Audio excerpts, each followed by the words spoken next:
Hey everybody, welcome to another episode of Tales from a Professional Nerd. My name is Bryan C.P. Steele, and I will be your nerd today. And every other day that you watch my show.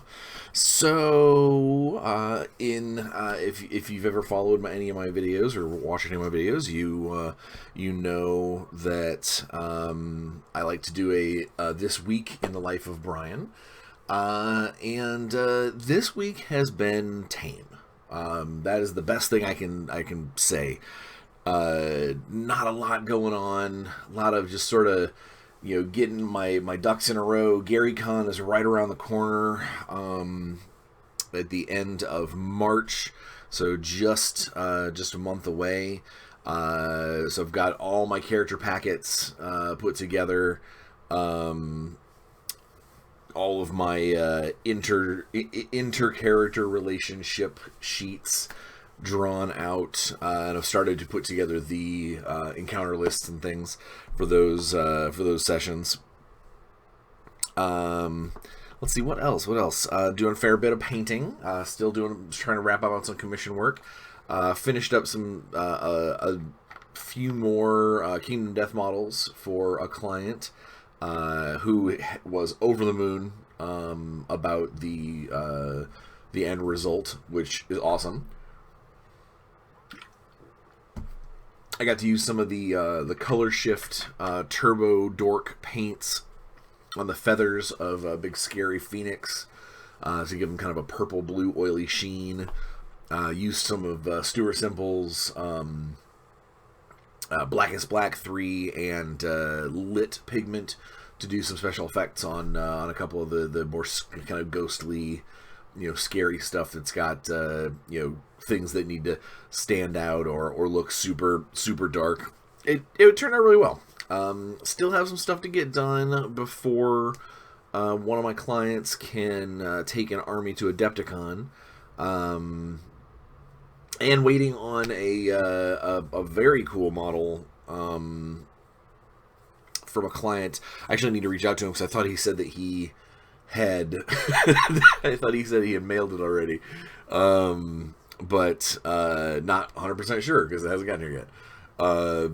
And then also super excited, and hopefully I might turn that into a day in the hobby rig. For a video is the Thunderfrost Dragon special Cohn miniature for this year.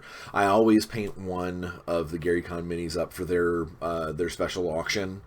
I'm excited this year because I get to do a dragon, and I may get that all prepped and ready to go, and then maybe do 45 minutes worth of paint on that monster. For the channel, so you guys can see the work in progress before somebody, auction, bids on it and gets to take it home. It's pretty cool. I've never actually been to the auction for very long, and I haven't seen one of my pieces being bid on. But last year, the little diorama, little pirate diorama with a little snake man guarding some treasure. I want to say that it went for close to like $350 or $400 towards the charity. So I'm ecstatic, and hopefully the dragon will go for more as soon as I actually receive it. Luke said that it is in transit, so we'll hopefully get that thing up and running. I'm kind of leaving space in my painting schedule for when that gets here. Let's see, what else.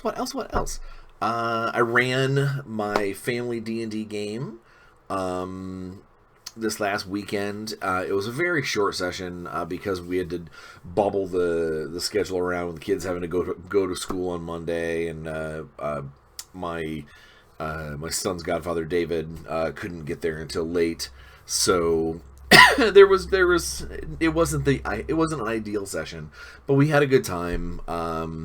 They got into a little bit of a scrap with some savage goblins.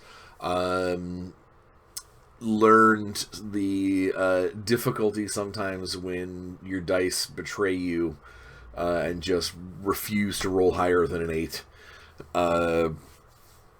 it was good. It was a good session. I look forward to the next one because we are to the point where it's really going to kind of reveal sort of like maybe the bigger part of the plot, or at least get them set in that direction. And I think that'll help if they sense a mystery or if they sense a greater purpose.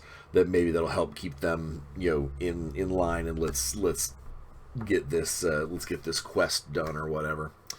Other than that, played some Xbox with my friends and then worked. Not much else going on in the life of Bryan this week, other than the age-old freelancer dilemma. Doing their taxes. So yesterday, the wife and I went into the accountant. We sat down, and 3 hours later, we left with better news than we thought.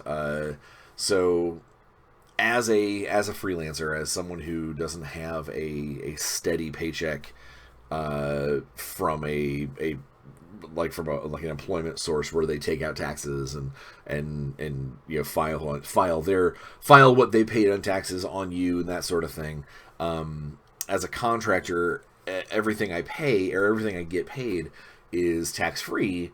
But then at the end of the year, when I file my taxes, I've got to have all that stuff recorded. I've got to I've been doing it for 20 years. I've got a very good system, but it is always a shock because, oh, hey, guess what? If you haven't paid taxes on your yearly income, your tax bill come due is pretty significant. And for the last several years, it's just, for at least the last 10, it's just something that I'm used to. I know that I'm going to have a tax bill, and it is what it is. But this year, a combination of my accountant being amazing, and the first time that we've filed married with Natalie with her business as part of a piece of my sole proprietorship and all that, we managed to really have a beneficial tax year. So that was positive news coming out of the accountant's office. Huge weight off my shoulders. Tax time always sucks for a freelancer, so it's just one of those things where I'm like, okay, we're good, and I am. I feel. Excuse me. I feel there's a big weight that I was not looking forward to having to worry about. So, like I said, might not have been a very eventful week, but what did happen was good stuff. A minor hiccup. So this last weekend was also the automated registration for GaryCon events. So for anybody who has not been to GaryCon before, there are different levels of of badges. There are platinum, gold, silver. I don't think there's a diamond. I think it's just the platinum, gold, and the silver badges. And depending on how much, which level you want to be in, your badges come with a better registration date. So if you're a platinum badge holder, then you get a full month and a half earlier just to pick which events you want to be in. If you're a gold badge member, you get to pick there's a 2 week gap, and then you get to pick yours, and then there's a good 4 week gap between gold and silver, and then silver is pretty much everybody else who gets to pick up all their various seats. And unlike in years past, which meant that platinum and gold holders, they got all of the events that if there were particular events that people were like, oh my god, I need to get into this, unless you had special special compensation involved, like for instance, I know that I'm playing in Satine's game on Thursday night. She and I have already worked that out. It has nothing to do with Gary Con. I know that I have a seat at that table. But there are other games, there are other events, other celebrity events, whether it's because it's a cool DM or it's a very hard to get into event, or maybe it's because they've advertised that someone either a D&D or industry celebrity, or honestly at this point a Hollywood celebrity, is going to play in that session. In years past, the gold and platinum members just scooped up all those spots. No matter what, like if you had a silver badge, you just knew you weren't going to get into those games because unless you paid the extra to get those better badges, you weren't going to be able to get in there. That's just how it was. And it kind of sucked because a lot of people, especially for those of us that are going as game masters or as industry folk, you aren't going to get a chance to play with these people, and you're also not going to want to spend the extra money to have these super fancy badges. So we get our silver badges, and then we just kind of hope that there's some cool sessions for us to be a part of.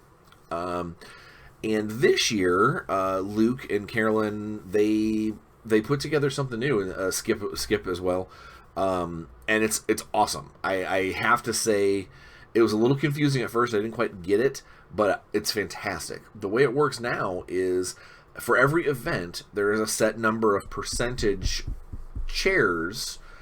Like if you need, well, I'm going to say like it's a big event and you need 10 chairs, then 3 of them or 2 of them are reserved purely for platinum people. Another 3 are reserved purely for gold level, and then the rest are opened up at silver level. And it doesn't mean that a platinum person can't get, that only 2 people at platinum badge level could be in this game. You could fill up the whole room full of platinum people, but what it means is that those other 5 chairs aren't available to be ticketed until everyone is able to possibly get it. It means that during the platinum window, the super fancy window, there's only there are seats that only they can get to, period. And then when the gold window opens up, they'll open up a few more seats in that chair or in that group. It doesn't mean a platinum can't be involved, like that platinum can't jump in and say, well, I really want to get one of those seats. It just means that now they have the equal opportunity, the same opportunity for those extra seats as the gold person. And then later on, when the silver window opens up, they have just as much opportunity as the people with silver badges to get into those spots. They just had the opportunity to grab seats early and ahead of time to a certain number. And I know that I'm sure there was probably extra digital algorithms and things that came into play, and it probably made things more difficult on Skip. And but what I will say is that it is awesome that they're looking out for the people who have silver badges. That they were listening to feedback about people who are like, well, we never get a chance to get into any of the fancy events because they're all sold up by the people who have way more money than we do. And the last thing that Luke and Carolyn and everybody wants is it to turn into a pay to play. If you've got more money, you get if you have more money, then you get to play all the fun things, and everybody else. Not to say that silver badge events and regular stuff isn't fun, but if you were going to GaryCon to hopefully sit at a table with Matt Lillard or sit at a table with Joe Manganiello, then trying to tell these people that, well, there's just, unless you pay $500 for a ticket, there's just no way. It's rough. That's going to put a poor taste in someone's mouth. So this new ticketing system, or this new ticketing method, gives everybody a shot at a chair at every possible event, unless there's something specific going on. Like, I know Joe is running a continuation of an event that he ran last year, that everybody who played in that event with him last year got a specific invite.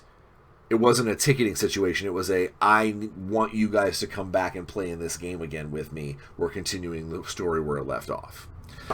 Which is awesome, but that's not an open event anyway. That would have never been even platinum or gold, or that would have never been in a ticketed event. That's no different than someone inviting, hey, after hours, I've got a special event that I'm holding. That's fine. There's no amount of ticketing magic's going to get you in that door. But so all of that set aside, the fact that they've got this new ticketing system, and it was a moment where, before, as a silver badge holder, you might have highlighted a couple of events. You're like, I really wish I could get into these. I really wish I could get into these.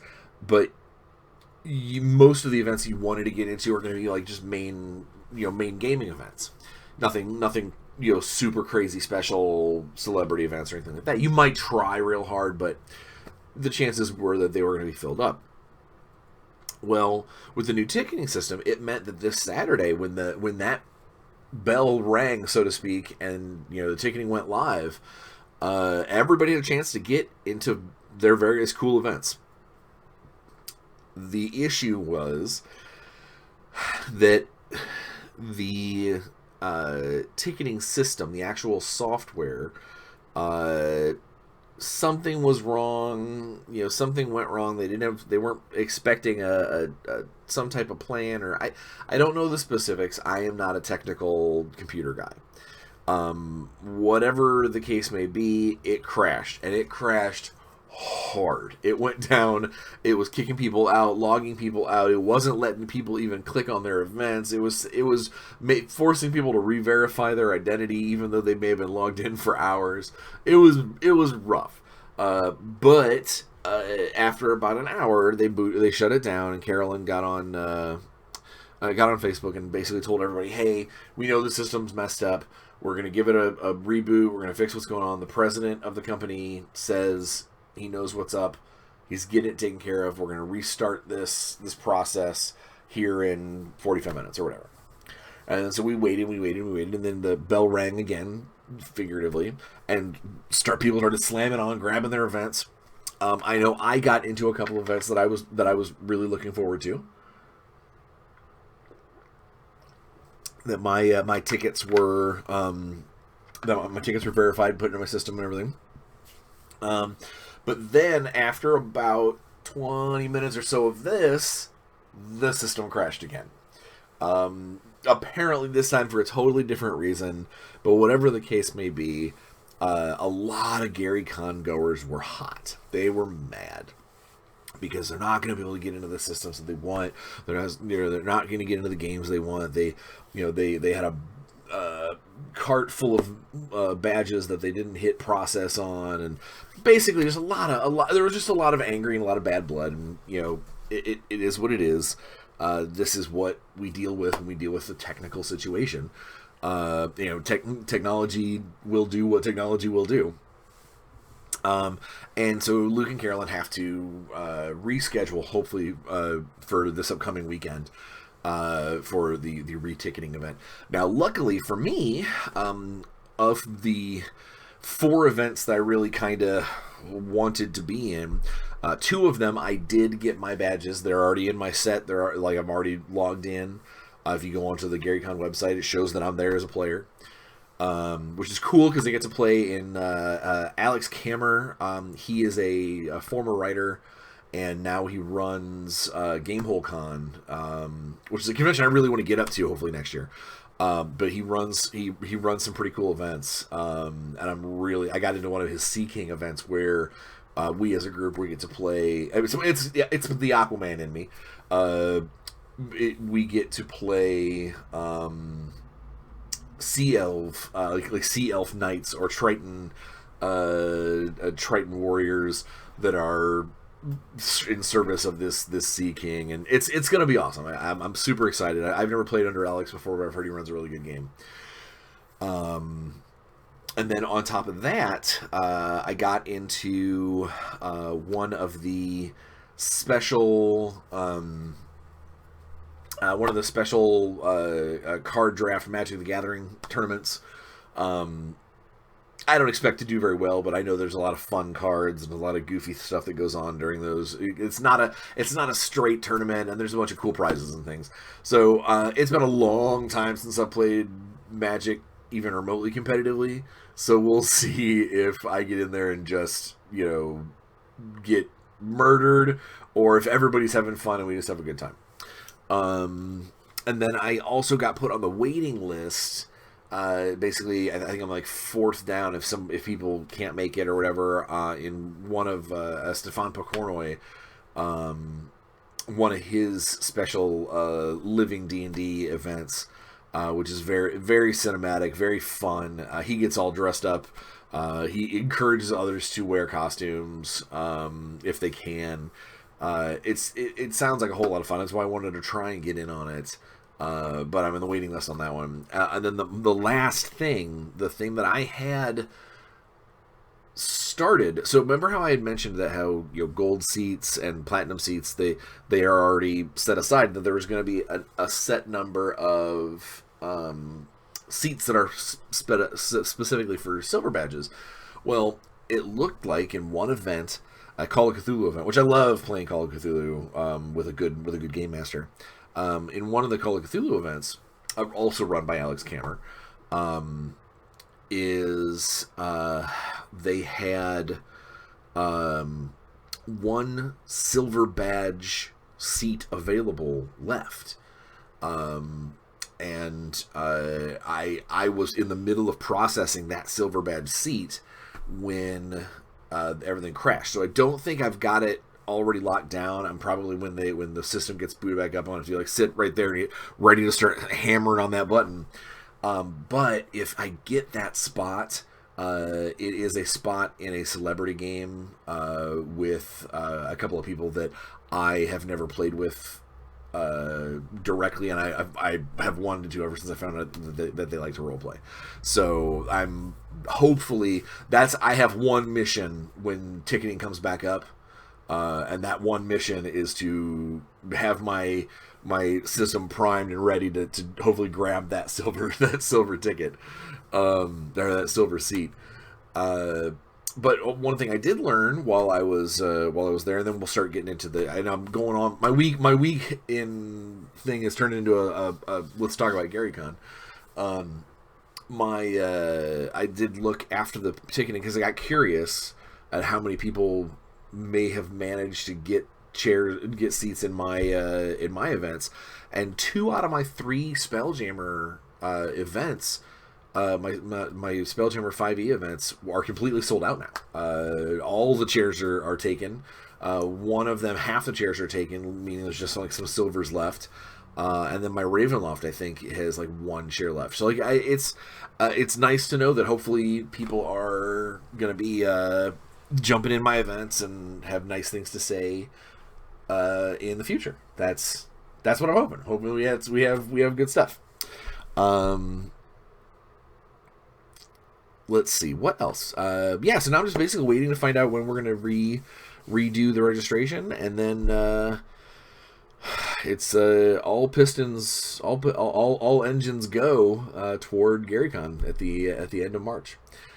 Plus starting some new fantastic projects, officially getting underway. I have a meeting actually later today with the client. One of the things I want to find out is how tight-lipped we have to stay about such things. Hopefully it is not, and I'll be able to start talking about it, because I can't wait for you guys to get behind me on this.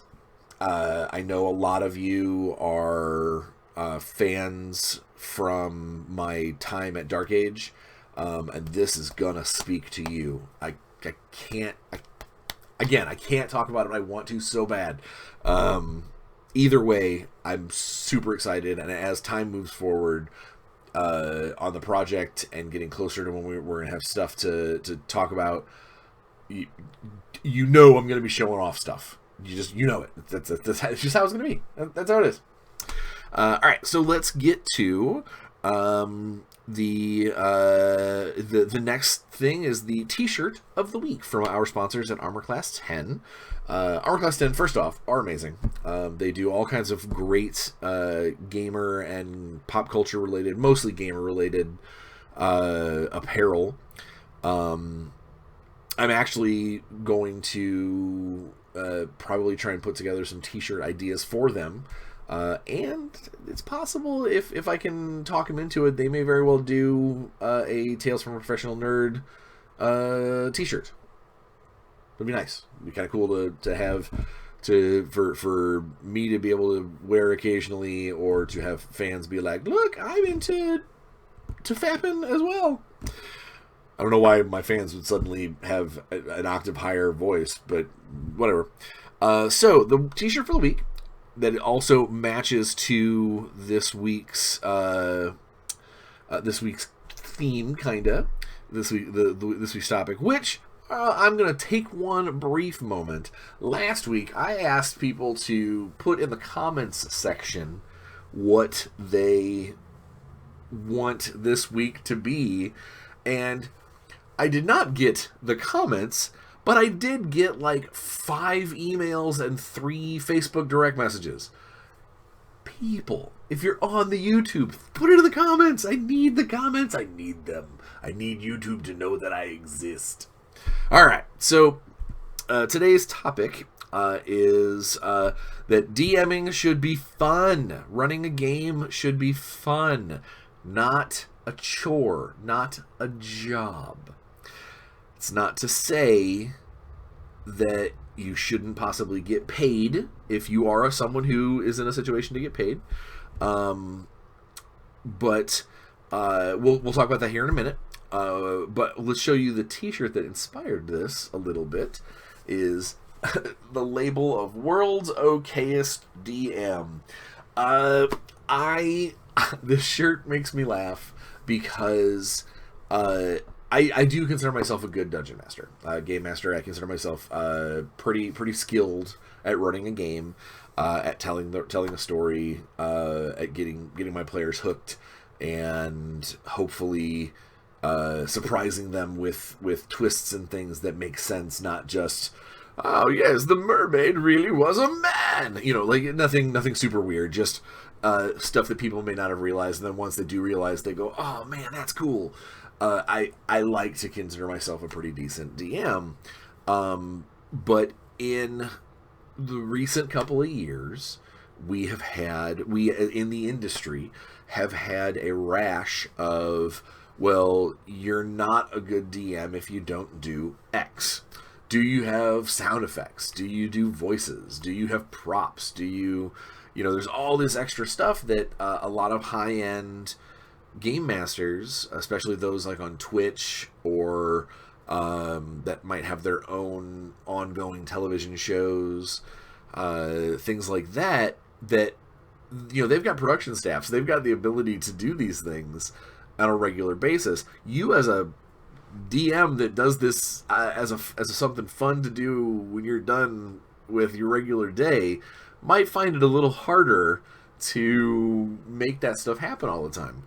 So, this shirt reminds me that although I do consider myself a skilled DM, it's fine to be the world's okayest DM. It's fine to be simply fun to play with.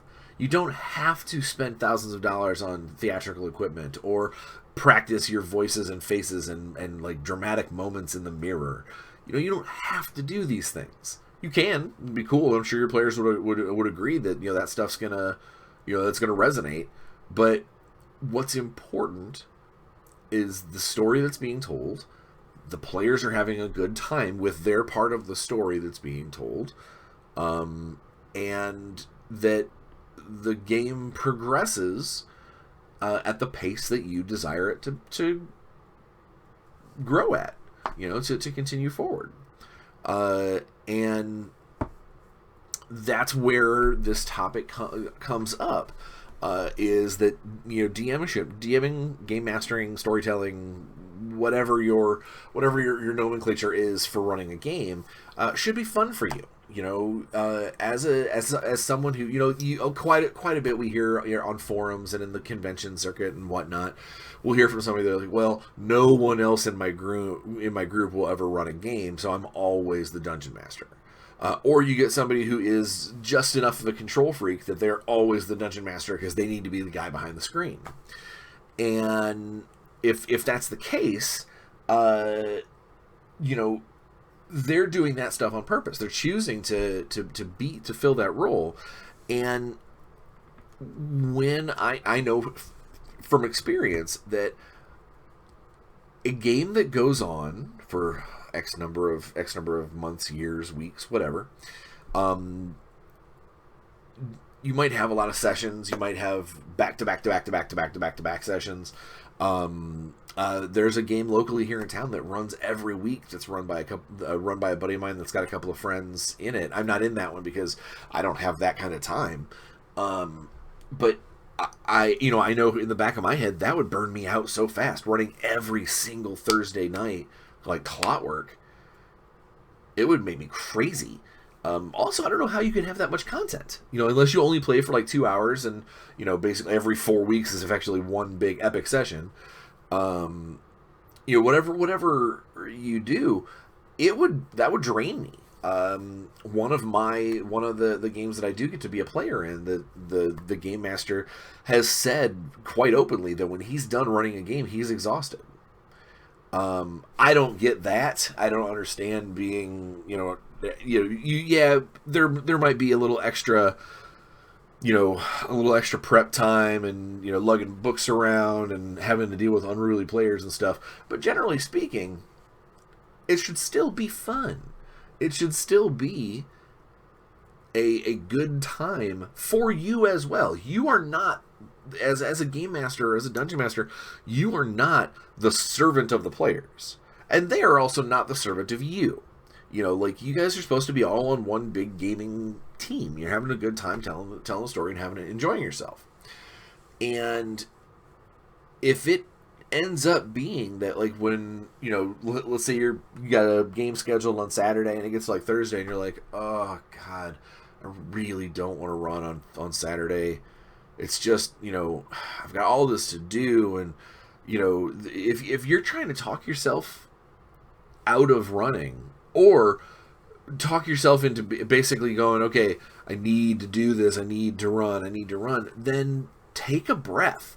Stop for a second and think about what that's going to do to that game session. If you're only running because you have to, if you're only there to push the story forward because that is the only option, it's going to show. Unless you are a damn fine actor, that is going to show on how you portray the characters. Your amount of your fluidity of acting is probably going to go down. You are probably going to be more likely to be aggressive with your encounters, because you just, it takes more dice rolling but less brain power to run a combat than it does a deep role-playing session, a deep political session. You may be more inclined to take out your bad mood on your players, and they don't want that either. We all make the jokes of, oh man, I'm having a shitty week, time for a total party kill, time for a TPK. But that's not okay. Like we you game masters, we joke, we make fun, but that's not okay to basically be like, I've had a bad week, so watch out, players. Your personal situation should not influence how the game goes, hopefully. But it's okay to tell people, hey, I'm not feeling it. I'm not in the right headspace. I don't want to run today. Let's take a couple excuse me, a couple more weeks off. Let's take a breather. Let's get me in a spot where I want to return to behind that screen, because then we're gonna have more fun. And if your players, in all honesty, your players should understand. They're your players. You guys are, you're not running for these guys. For the most part, you're not running for people that you don't know. They should be probably your friends. Now, if you're running like some kind of special event at a store or something like that, like some kind of scheduled event, and you're like, oh God, I don't want to cancel, I can understand that. That's a scheduled special store-related event. But even in that instance, you probably still have the ability to talk to the store owner, to talk to the players involved, if you got communication with them, to possibly postpone it. To push it back a day or two, to push it back a weekend, unless you just simply can't. And then it's up to you as an adult to set aside all that and hopefully still run a good game, even though you're maybe not feeling it that day. Because you're taking one for the team in that instance. Do you have to? Absolutely not. If you think you have the ability to still run a really cool game or event or whatever, then maybe give it a shot. But under no circumstances should you do this because you quote unquote have to, as in if you don't do it, the game is going to come crashing to a close and no one's ever going to play again and everyone's going to hate you. You should never be in that sort of situation. This is still a game. We're still having a good time. It shouldn't... Yeah, it is an obligation when you say I'm running a game, but it shouldn't be an obligation to make sure that you run, the trains on time. It shouldn't be that draconian. It should be... It should still be a good time. You should still be running for fun and to create something, not because I have to. Today is my day to be shackled to the screen, because it's going to reflect. It's going to reflect in how you run, and that's something that we all deal with. We all deal with game burnout. Especially I can speak for myself, but I can speak for a lot of professionals out there that I know that they do a lot of play testing. They might run several games and play in several others because gaming is important to us. But eventually, it gets to the point where you have to take a breath. You gotta come up for air, and you've got to be able to step back and ignore the naysaying and be like, all right, I know we're running like 5 games, or playing in 2 and running 3, and we need to take a break. Let's take a hiatus from this game and do something else. Or even if it's, maybe take that same game group and instead of playing D&D that night, grab a board game. And when they go, I thought we were playing D&D, be like, I want to play. I want to have good social time with you guys, but I'm not feeling like running that game tonight. Can we play this game instead? Maybe not. Maybe don't spring it on them that exact moment, but talk to them beforehand. Be like, I really don't feel like running D&D this weekend. I need a couple extra days to get my head straight.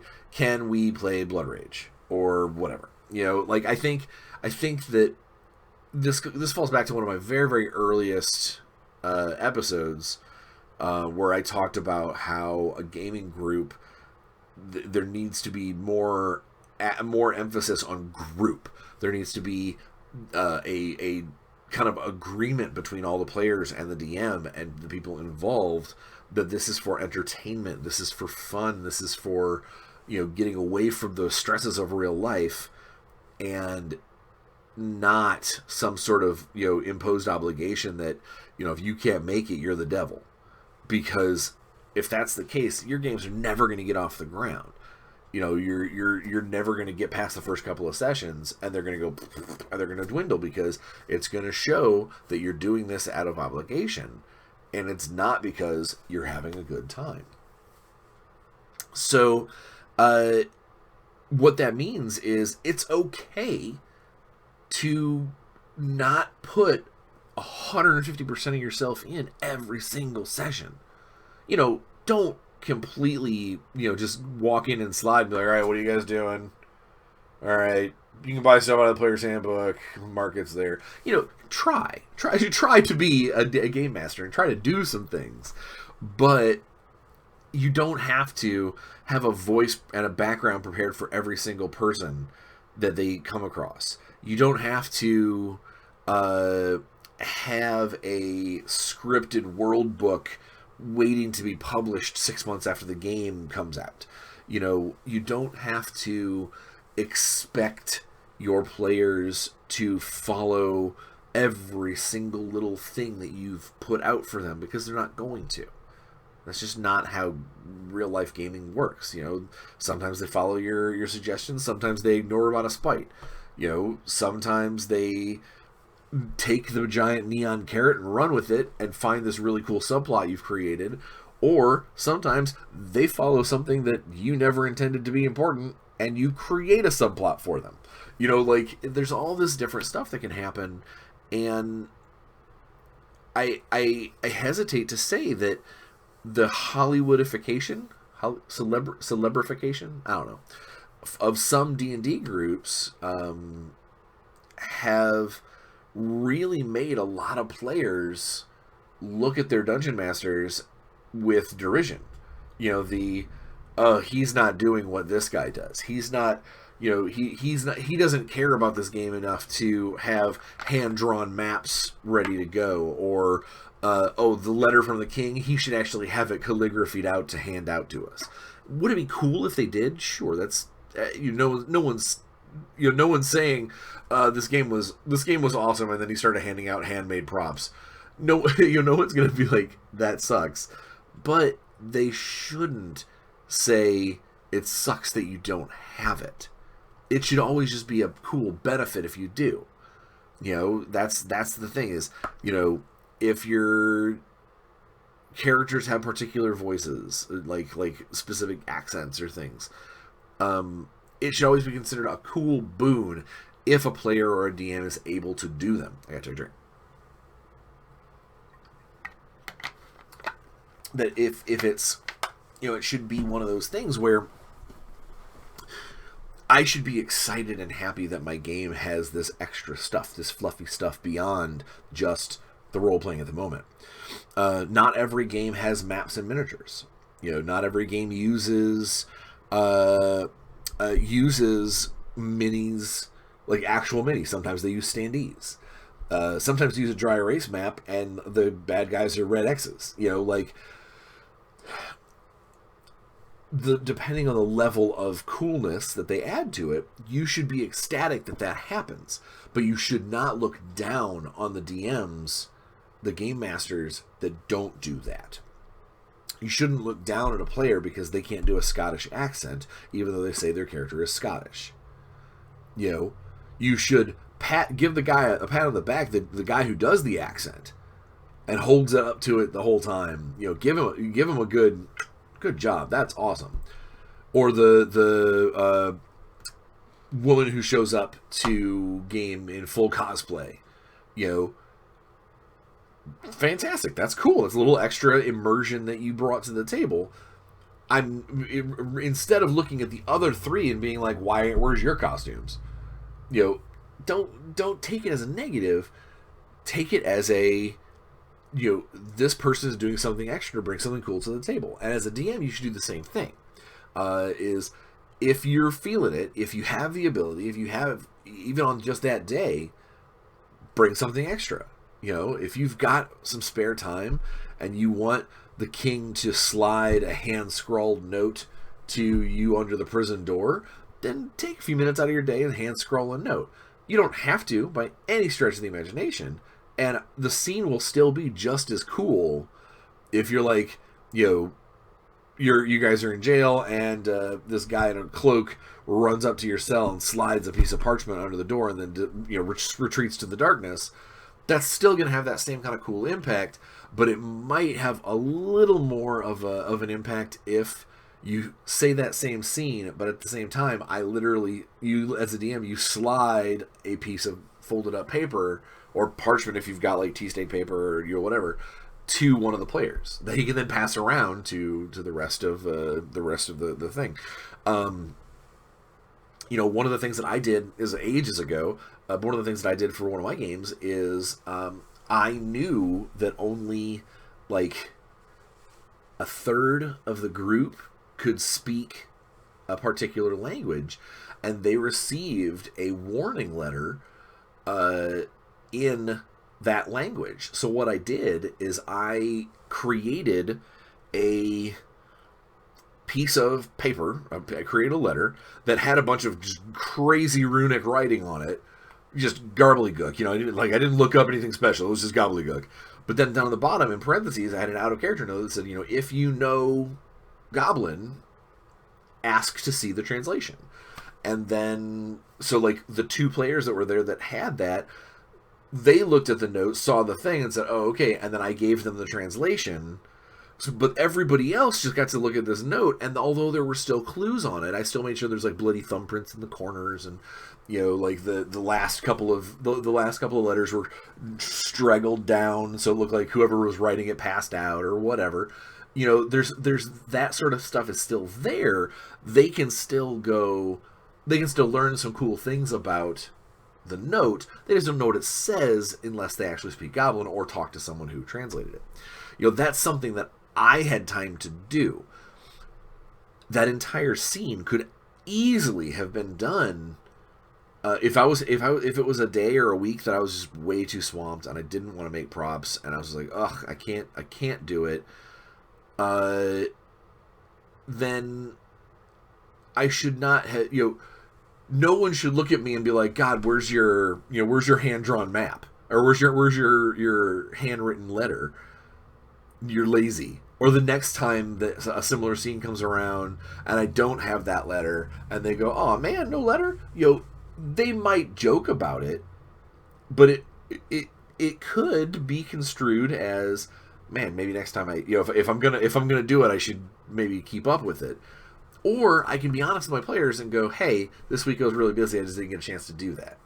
It reminds me, I'm going to throw myself under the bus again. I ran a D20 Star Wars game. Technically, it's still going because we never actually ended it. That I found a thing online that let you type up a Star Wars crawl. Where the episode 3.75, the thing, and I found that if I attached it, I typed it up and put it on my laptop, I could then broadcast it to my TV in my living room. And so for the first couple of sessions of this game, I was doing, the recap of the game was through this Star Wars crawl that my players got to sit in the living room and watch and read, for a minute or two before we go to the game table and start playing the game.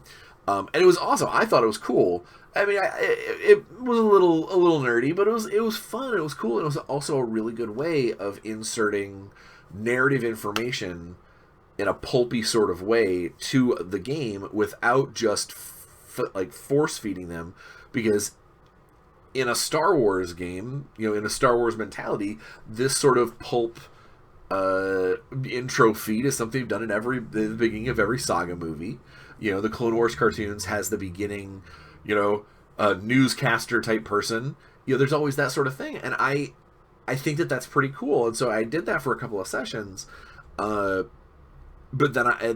one particular session, I just didn't have the time. We were running a little bit late. I knew it was going to be a tight session anyway, so I didn't do the crawl. I just told them what it would say, and I could tell that maybe they were a little disappointed, and I was definitely a little disappointed in myself. So I should have made a decision that if I wasn't going to be able to do the crawl all the time, then I need to be honest with the players and let them know, hey, today is a not crawl day. Or I should have maybe only done a beginning, do the crawl at the first episode, and like the next time there's a big scene change or something like that. Hindsight's 2020. And it didn't take away from the game. My players did not hold that against me. They're like, oh God, what a lazy DM, no crawl today. They just, a couple of them may have made some mention of, no crawl, but they didn't, they didn't hold it against me. And then we got playing the game, and the game continued. I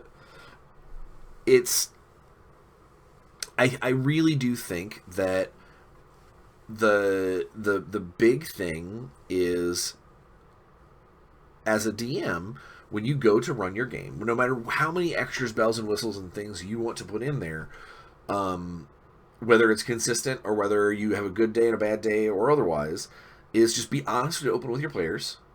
If you're not feeling it that day, or if you got a sore throat and you don't feel like doing the Knowles scratchy, death language, then don't. Just let them know that that's what's going on. They should understand they're there to have fun, and if you can kind of set that expectation aside early on, then they'll have more fun. One of the things that when I was discussing this, and that's really that's like kind of the golden rule when it comes to DMing, in my opinion, is be prepared, obviously, but also make sure that the agreement with the player characters, or whatever kind of whether it's unwritten or not, whatever kind of like gaming social contract you have with them, is that it's flexible to take real life into consideration. You never want someone to feel bad because they couldn't make it to game because real life got in the way. Or you don't want a DM to come and run a terrible 3-hour session because he couldn't make a good 6-hour session because he's got something going on earlier in the afternoon. Whatever's going on, it's just about open communication and making sure that everybody's having a good time, and that especially the DM, because again, players only have so much that they can do without asking the DM's permission for things. The players don't just get to go willy-nilly. The DM has all the rest of the narrative in his or her control. And what that means is they need to have the ability to be flexible, and the players need to understand that without the DM and his or her input, the players have nothing to do. The D&D role-playing games, whatever, they're not, generally speaking, they're not single-player games. They're not solo games for a reason. There needs to be a group. There needs to be a back and forth. There needs to be roles to be played. Hence, role-playing. So that's like the number one rule for me, is your group, your DM should be allowed to have off days. Or days off. if you have a DM that's like, I just can't do it, don't hold them to the coals to run a game. You might, as a player, you might really want to play, you might really want to get back into this character, you might really want to get back to the plot, but if they're not in it, if your DM's not in it, you don't want them to run that session. You don't want to force them to do it. It's going to be a worse experience for everyone involved. And depending on just how negative and how bad it gets, it could be the end of the entire campaign if things go super south. So let the DM make that call. Let them dictate whether or not they're feeling it and how much they're feeling it. There is one caveat to all of this, though. I'm gonna kind of end with this sentiment, though. Is there are people out there, a lot of celebrity internet celebrity type folks. There are a lot of people out there that have turned to paid game mastering. Basically, whether it's a store pays them an hourly wage to come run games to get people in the door, if it's people that get paid at conventions to run particular sessions. There are times where there will be people who are high enough exposure or a good enough name that they can charge to have people come play in their games. Normally it's one-offs. Normally it's convention-style games or like a special event. Very rarely would I see someone run a long-term, ongoing, regular D&D campaign and be a paid DM. That's that's a pretty far stretch.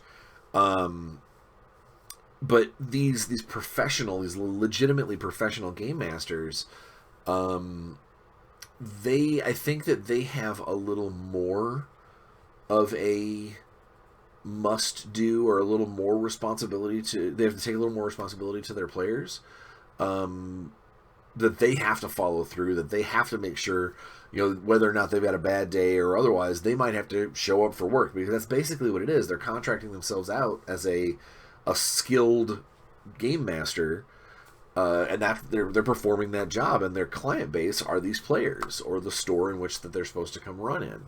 So what that does is it forces that game master to put on a little bit of professionalism. Just like the guy who might have a little bit of a stomachache needs to get up, put his jersey on and go to work. Or the guy who's in, I argued with my wife all night last night. Time to go to the office the next day. Unless they've got ways to circumvent that, they're still going to have to go do their job. That's just how, real life works. And if you have gotten to the point where you are a paid professional game master, then some of what I've said tonight is wrong. You do need to show up for work when you're supposed to. You do need to set aside your personal issues and do the job that you're being paid to do, hopefully without taking it out on the players and making it a bad experience. Because again, if you're going to do a job, do it right, and if you're going to get paid for that job, make it worth the clientele's wages. But I know myself, I've only ever been paid to run like one game at a convention. But I don't see myself as a paid dungeon master. I'm sure some of the Hollywood types, if they came to like your local game store, they could probably do a paid appearance and run a game. At conventions, they might, pay per chair or something like that. But whatever it may be, when they set something up like that and they've set up a contract with the clientele, with the other players, that they should be reminded that they've got to follow through. Like if they're taking money for their services, you need to get that stiff upper lip and make it happen. Because in this instance, unlike every other time I've talked about it during this episode, where DMing should be fun because it's just a fun thing between you and your friends, if you're being paid, then it's a job. And if it's a job, then you do it to the letter of the job's responsibility. Get a real contract. Get, how many days a month I need to run. What's the latest that I can run? Do you get sick days off? Can I cancel? It's a legit job if you're getting paid for it. And if that's the case, make sure you've got all of that stuff lined up, because you want to be able to make the most out of that situation. Make sure that you've got everything covered, because if things truly go badly, you don't want to have that black smear on your reputation, where that store's telling everybody, oh yeah, Bryan, he never showed up for, we were hiring him to run these games and he just never showed up, and he kept canceling, and the one time he did show up, he killed an entire room of players and then laughed about it. And if that's the case, then they're not going to hire you back, and word's going to spread that you're not going to be able to get hired elsewhere.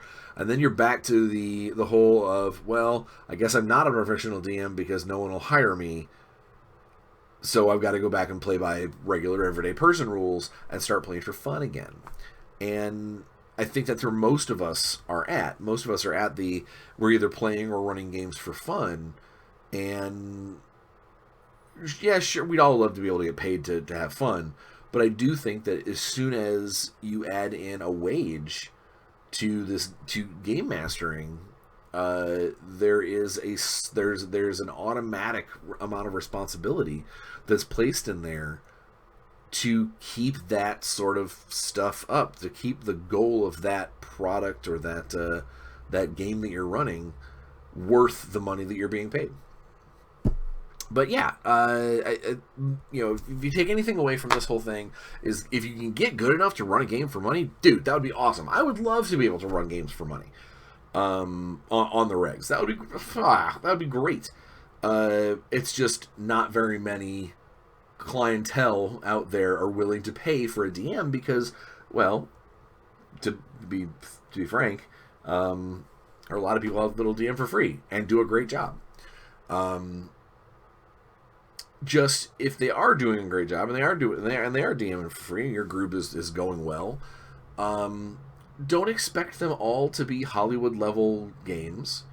Don't expect every game to be full of props, voices, and special effects.